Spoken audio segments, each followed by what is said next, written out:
Good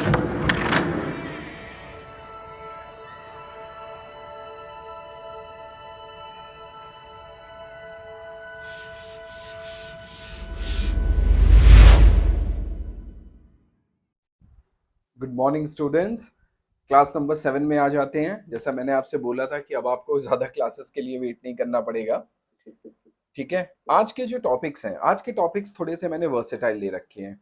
आप ऐसे समझ सकते हो कि आज मैं मतलब मेजर मेजर पोर्शन तो देखो, टीचिंग से अगर 4-5 क्वेश्चंस आते हैं तो मैं आपको अपनी 6 क्लासेस में 4 क्वेश्चंस तक तो पहुंचा चुका हूं। बट अब आज मैं टीचिंग को सोच रहा हूँ इसको मैं खत्म कर दूं, तो मैं इसके ऑलमोस्ट जितने भी जो बेस हैं, जो आपको बोरिंग टॉपिक लगते होंगे ना, उनका एक ब्रीफ देकर इसको ना यहाँ से मैं कोशिश करता हूँ। अगर 1-2 क्लास और एक्सटेंड होनी होगी तो वो तो आज की क्लास के बाद पता चलेगा, बट फिलहाल मैं कोशिश यही करता हूँ। ठीक है, अच्छा, एक कभी कभी क्वेश्चन एक आप लोग टॉपिक देखते हो कि टीचिंग सपोर्ट सिस्टम।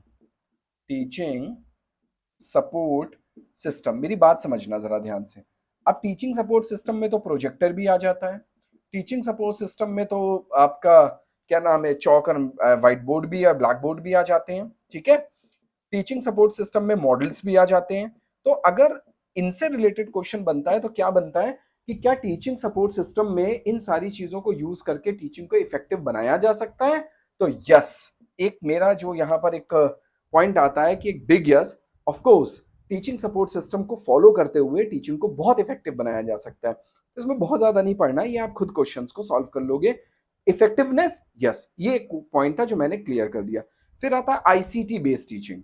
आज की डेट में आप देखते हो कि सारा का सारा मॉडल आईसीटी पर है। आई का मतलब हो जाए इंफॉर्मेशन, इंफॉर्मेशन।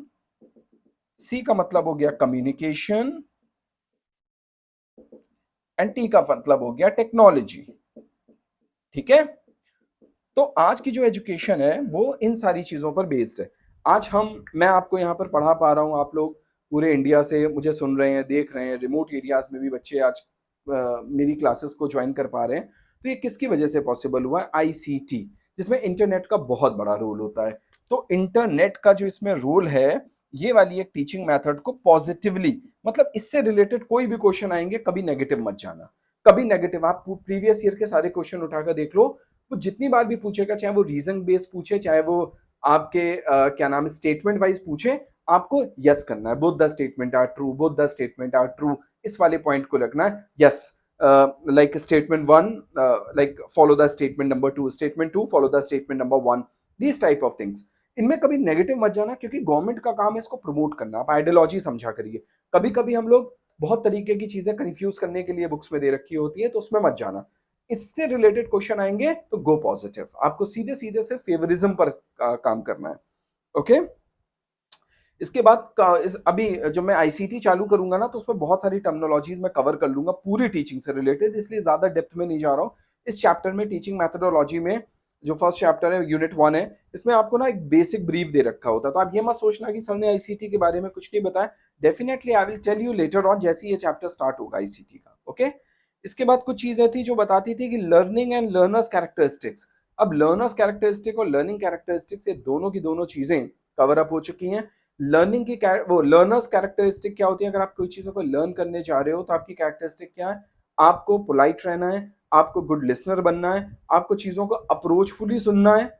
जब एक टीचर होता है क्लास में जाता है तो उसको भी यही काम करना है, उसको भी एक गुड लिसनर होना है, उसको भी अपने बच्चों की बातों को ध्यान से सुनना है, उसको भी कॉन्सेंट्रेट करना है, उसको समझना, अंडरस्टैंडिंग लेवल है, कम्युनिकेशन है, डिस्कशन है, डिबेट है, राइट? लेकिन कॉन्फ्रंटेशन नहीं है, लड़ाई नहीं है। ओके, देन उसके बाद आ जाते हैं आपके इंडिविजुअल डिफरेंसेस में। यहाँ तो हम लोग कवर अप कर चुके हैं, कुछ और टॉपिक्स में देख ले रहा हूँ जिसमें साइकोलॉजिकली टीचिंग, यस, ये वाला एक टॉपिक है, ये मल्टीपल चेंजेस से होकर बनता है। The psychology,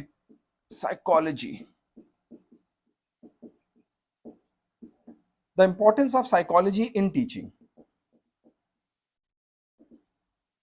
right? इस पर रिलेटेड क्वेश्चन आपको कई बार देखने को मिलेंगे। तो जो साइकोलॉजी इन टीचिंग के जो क्वेश्चन होंगे, ये आपके डिटर्मिनेशन वाले क्वेश्चंस होंगे। Now you have to determine the conditions.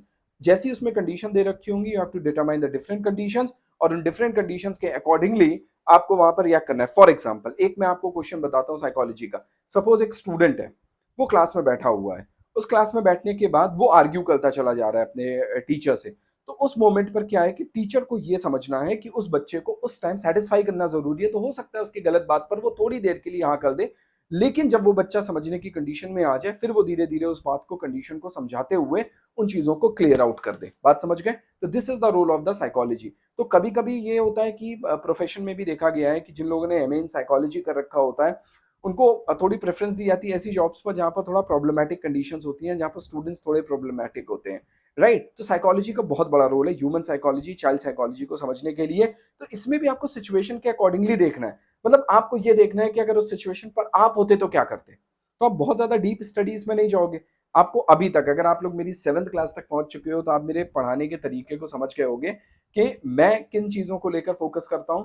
मैं सिर्फ उन चीजों को लेकर फोकस करता हूं जिन चीजों में आपकी इंपॉर्टेंस है। मींस मैं कभी भी बुक की लैंग्वेज एंड बुकिश टर्मिनोलॉजीज पर नहीं जाता, मैं आपको सिचुएशन में ला देता हूं, मैं बिल्कुल आपको प्रैक्टिकली ला देता हूं कि आप सोच के देखिए अगर आप बैठे हुए हैं तो आप वहां पर कैसे रिएक्ट करेंगे। आप सोच के देखिए कि आपकी सिचुएशन क्या है एज अ टीचर और एज अ स्टूडेंट।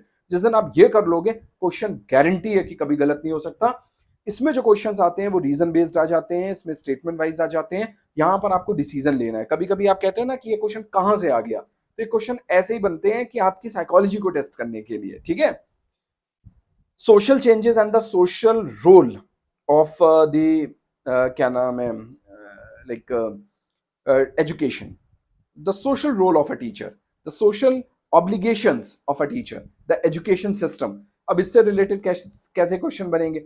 अब अगेन इससे रिलेटेड क्वेश्चन ऐसे बनेंगे कि एजुकेशन का हमेशा पॉजिटिव इफेक्ट सोसाइटी पर आता है, नेगेटिव इफेक्ट तो हो ही नहीं सकता। सो आप इसको पॉजिटिवली, अगेन मैं फिर आपसे कह रहा हूं, ये जितने भी टॉपिक हैं इन वाले टॉपिक में आपकी अप्रोच बिग यस होनी चाहिए, पॉजिटिव। तो आज मेरी क्लास का पूरा मोटिव है द पॉजिटिविटी पर। जब भी सोशल चेंजेस, अब मैं लिख देता हूं वो टॉपिक ताकि आप जब रिवाइज करें तो सारी चीजें आपको पता हो। Social approach of the education, ये मैं वो टॉपिक कवर अप कर रहा हूं जो बहुत बोरिंग हुआ करते हैं, 10-10 15-15 पेजेस किताबों में लिखा हुआ है इनके बारे में, लेकिन मैं कुछ नहीं करना, एक यस आपका आंसर राइट कर देगी, यानी both the statement are right. आप मेरी बात समझ गए ना? Okay great. अब इसके बाद आपको एडल्टहुड से रिलेटेड चीजें मिलेंगी, एडोलेसेंस से रिलेटेड चीजें मिलेंगी। अब इन दोनों ही बातों में आपको बहुत ज्यादा नहीं फंसना, इससे रिलेटेड क्वेश्चंस बहुत ज्यादा तो नहीं पूछे जाते हैं।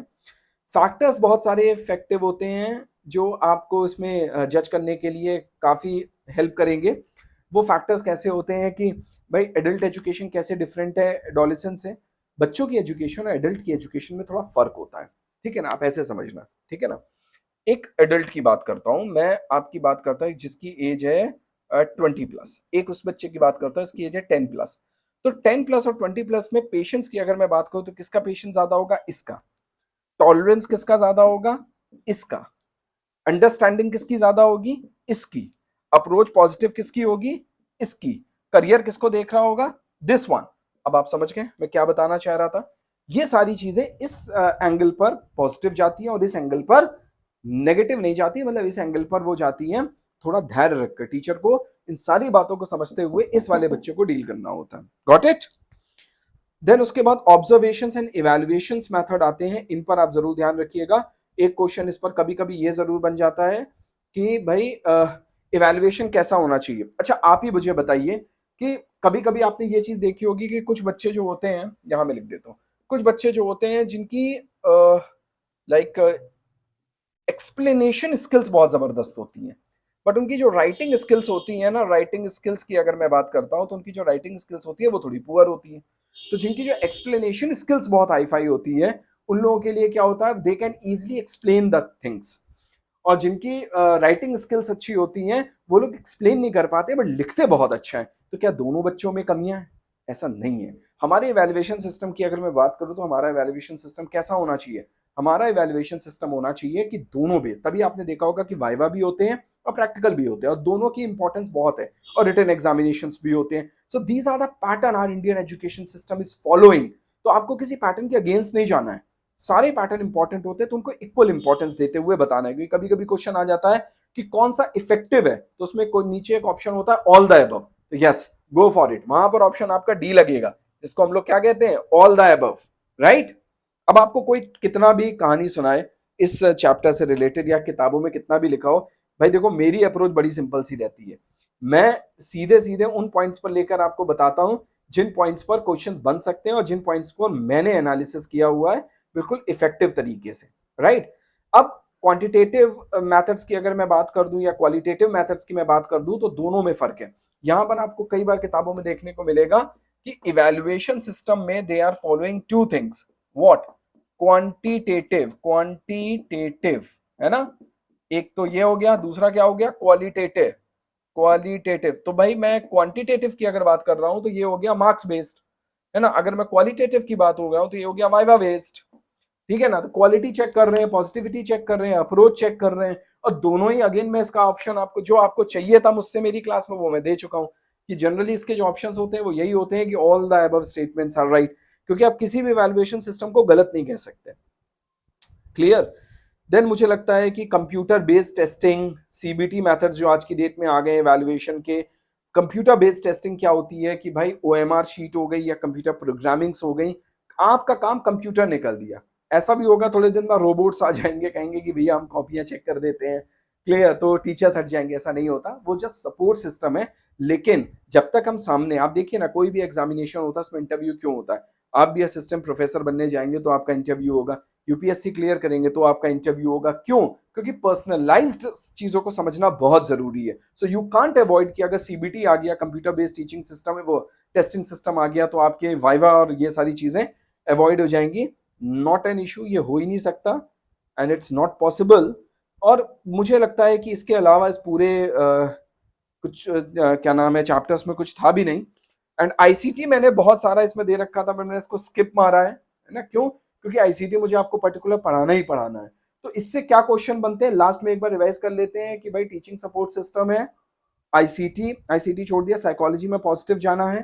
टीचिंग सपोर्ट सिस्टम में सारे सपोर्ट सिस्टम आपको टीचिंग इफेक्टिव करते हैं, yes, a big yes. Evaluation system कौन से खराब है, कौन से अच्छे हैं? सारे अच्छे होते हैं, ऑल यस। यस, कोई एक दूसरे को रिप्लेस नहीं कर सकता। क्वांटिटेटिव एंड क्वालिटेटिव में फर्क क्या है? क्वांटिटेटिव मार्क्स बेस्ड है एंड क्वालिटेटिव आपका वाइवा बेस्ड है। क्लियर? क्लास थोड़ी सी, मुझे तो मजा आया क्योंकि मैं बोरिंग टॉपिक्स को ना ऐसे ही पढ़ाता हूँ ताकि और अच्छे हो जाएं। ठीक है, मिलते हैं क्लास नंबर 8 में, तब तक क्लास 6 7, देखिए पूरे 7 क्लासेस हो चुकी हैं। टीचिंग खत्म कर दिया मैंने 7 क्लासेस में। तो मुझे लगता है कि आने वाला जो एक बहुत बड़ा पार्ट है, 5 नंबर 5 क्वेश्चन आपके मिल जाने चाहिए। नेक्स्ट हम लोग बहुत जल्दी स्टार्ट करेंगे जो आपका सबसे प्रॉब्लमेटिक पार्ट रहता है, that is called research methodology. और फिर आप लोगों को धीरे धीरे हर एक सेक्शन पर ले जाऊंगा मैं। बिलीव मी, मैं दिसंबर के एग्जाम के पहले पहले सारे आपके टॉपिक्स कंप्लीट कर दूंगा। ठीक है, मिलते हैं नेक्स्ट क्लास में। Thank you so much.